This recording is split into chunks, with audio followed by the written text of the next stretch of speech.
Hello guys, good morning. যোৱাকালি অহা বতাহ ধুমুহাত চাকচোন আমাৰ এই মৰমৰ আহত গাছজোপা নাই আৰু ফিল্ডৰ মাজত ইমান ধুনীয়াকৈ আছিল।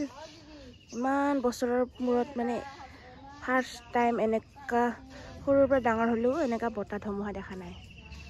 ইমান ডাঙৰ গছজোপা বগৰাই দিছে নহয়।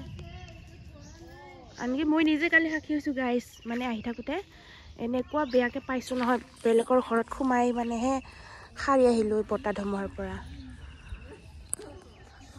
লাইফত ফাৰ্ষ্ট টাইম এনেকা মানে বতাহ ধুমুহা পাইছোঁ।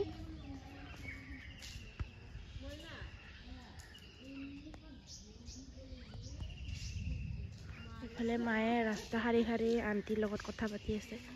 চৰ্দি লাগি গৈছে, পুৰা ধূলি খাই খাই মুখত মানে 5 কেজি ধূলি সোমাই গৈছে কালি আহি থাকোঁতে গাইজ।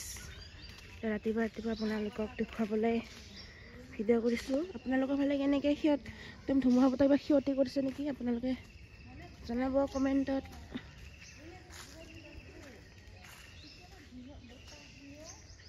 এইটো মানে আমাৰ ধুবুলীয়া ফিল্ডৰ আকৰ্ষণীয় গছ আছিলে, এইটো আহত গাছ। চাওক গাছ, ইমান ডাঙৰ গাছজোপা, ইমান বছৰ, ইমান সৰুৰ পৰা মোৰ জন্ম নোহোৱা আগৰ পৰা আছিলে এই গাছজোপা। এই বগৰী পেলালে একেবাৰে।